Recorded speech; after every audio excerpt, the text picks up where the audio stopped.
Hey guys, welcome back to another Saga Sunday. I'm Jen. This is Corey. What's up, y'all? And when I first started reading comic books, I thought they were just about superheroes and supervillains until I read Saga, which is just about a family just trying to live. So here we go with chapter 3. The main characters that you need to know about right now are Marco and Elena. They're a couple and they just had a baby. The Will, he's an assassin that was assigned to go after this couple. And lastly, Prince Robot 4, who is a prince and also a soldier major that just returned home from a tour and then quickly shipped back out to go after the couple as well. Okay. Last time we left them, Elena and Marco were endangered by the horrors. And the horrors just scared off the assassin that was going to kill them both. Okay. The other assassin. Right, the other assassin. So here we go. Open up with chapter 3. The horrors are in front of Elena, her baby, and Marco is passed out, bleeding on the floor because he was attacked by the stalk in the last chapter. Yeah. And so the ghosts are basically telling her, hey, we're not really going to kill you. We just kind of do these illusions and things like that to keep people away from the forest and to, protect ourselves, basically. Why are their ears so big? That's just how they are. That's the people that lived on Cleve. The main ghost you need to know is Isabel. And she's the only one that kind of sticks around after all the other ghosts leave because they're just oh, they're not dead? Okay, well, we're just going to go do our own thing kind of thing. Kind of okay, you're not important. We're going to go back doing what we do. And Isabel is yo, I died here on Cleve when I was young, and I'm tired of being on Cleve because I'm a ghost, but I can't, leave. So let me bond with your baby, and I will show you the way to the rocket ship forest so we can all leave together. And she's no, I'll think about that. And she's okay, well, I'll show you the way to snow so that we can heal your husband. So she's okay, I agree. And so Isabel, her, and all of them are heading out to go to snow. So, and he needs that for a spell or something. Yeah, he needs it for a spell so that he can just heal himself, basically. Because he's and he's not dead yet, but he's in and out of consciousness because he is losing blood. Yeah. So now we're jumping to Prince Robot 4, and he's at the jail. He just received that book from the other soldiers, and this was the book that Elena was reading before she left and left with her husband. And so now what he's doing is he is interviewing one of the other Wreath soldiers that were there that came in with Marco, basically. And there's kind of a language barrier difference, and then the Wreath soldier laughs, and he's what? He didn't answer any of his questions, but then this dude starts laughing, and so Prince Robot's what the fuck? And he's oh, I just remembered you, and I remembered how we kill a bunch of your kind in the war, and he's laughing.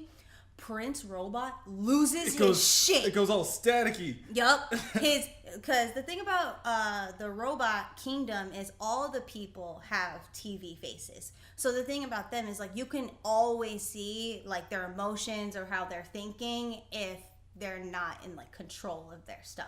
Yeah. And so it goes all to static, and this dude just loses it, and he flips the table over, punches him in the face, and he's just going ham.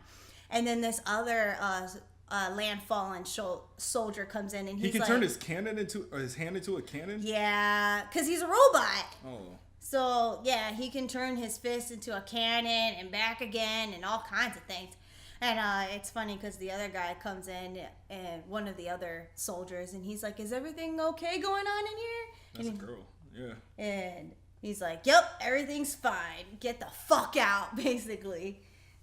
So now be a deer and fuck the fuck off. It's funny. So now we jump back to Elena. She's carrying Marco and her baby up this mountain. And because they're trying to get to snow. And again, the whole time Isabel's come on, I can help you, I'm not a stranger, kind of thing. And basically just tells her yeah, okay, whatever, just keep helping me, kind of thing. There's nothing really, she's kind of just guiding her through this cave and through mountains, and she's kind of just letting her know, like, hey, I'm telling you over and over again that ghosts have the ability to put up distractions and illusions, and you're not paying attention, so I'm going to keep telling you while guiding you through these illusions. So it's kind of just letting you know that Isabel has this power of putting up illusions. That's her thing. So now we're jumping back to the Stalk. Now, back in chapter 2, the Stalk was just a third assassin that was just assigned to go after Elena, Marco, and the baby. So she leaves because, she was scared by the horrors. And she's like, you know what? I need some backup on this. And, it's a lot of money. So, I'm willing to share. And so she calls the Will.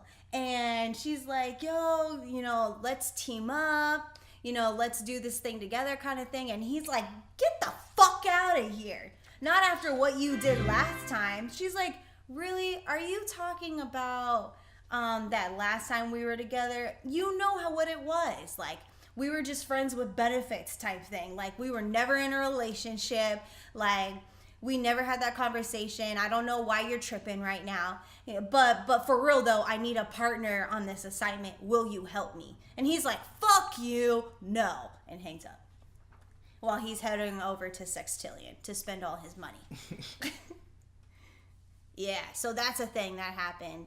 The Will and the Stalk were like a thing. And he thought that they were in a relationship, and she just thought they were just messing around. Okay. So, lastly, we close with Elena, Marco, and Isabel. And Isabel is still trying to convince her to let Elena bond with her baby in order for her to leave with them when they reach the rocket ship. Because Isabel's thing is like, look, I'm a ghost. I can help babysit the baby at night because I'm only appearing at night as a ghost. And you need a babysitter. And none of us want to be on this planet anymore. So allow me to come with you. And so she's like, fine, okay. You can bond with my baby. So she bonds with the baby and makes this, and they have a boat so they can go through. And Elena goes to her husband to check on him just to make sure he's still breathing. Because, it's been a while since, and he's like bleeding out this whole time. And so she's like, we're almost to safety, my love. I love you so much. And he's like, I love you too, Gwendolyn. And Elena's like, who the fuck is Gwendolyn? And that's how it ends, chapter 3. Who is Gwendolyn? You'll have to wait till chapter 4. Whoa. I'm not telling you who Gwendolyn is, but she is. Stop looking. He just peeked on chapter 4, and it's the opening when you reach Sextillion. I'm going to leave it at that. Damn. All right, well. Final thoughts on chapter 3, Corey. Okay, it was just the third chapter, so you're pretty much just doing some world building. We got Prince Robot, who's doing his PTSD detective work, and we got these people are meeting these horrors. And Isabella said that this... No. What's the baby's name? The baby doesn't talk, but the baby's name? Hazel. Hazel said the first thing was, or Isabel was her first in her little writing. Mm-hmm. Since she's narrating it, she said Isabella was her first. Isabel was her first babysitter. Oh. Like, of all time. Like Isabel, she's going to have like an army of ghosts? No, Isabel was her first babysitter. And so, like, she... like has like she stays around a while, like a long time, and so that's why she's like, Isabel's my first babysitter. I always have a bond with her that I'll never be able to explain. I mean, granted, it's a ghost bonding with a human, but yeah. And so the biggest thing about Elena is that she didn't want Isabel to bond with her baby because she didn't know the lasting effects that it could have on her baby. So she's like, will it hurt my baby? Will something happen to her? Like, will she turn into a ghost or something like that? And basically Isabel's like, nothing happens. I just kind of bond with your baby, and it will only hurt when I die. And so Elena's like, well, you're a ghost, so I don't know how you're gonna die. So cool.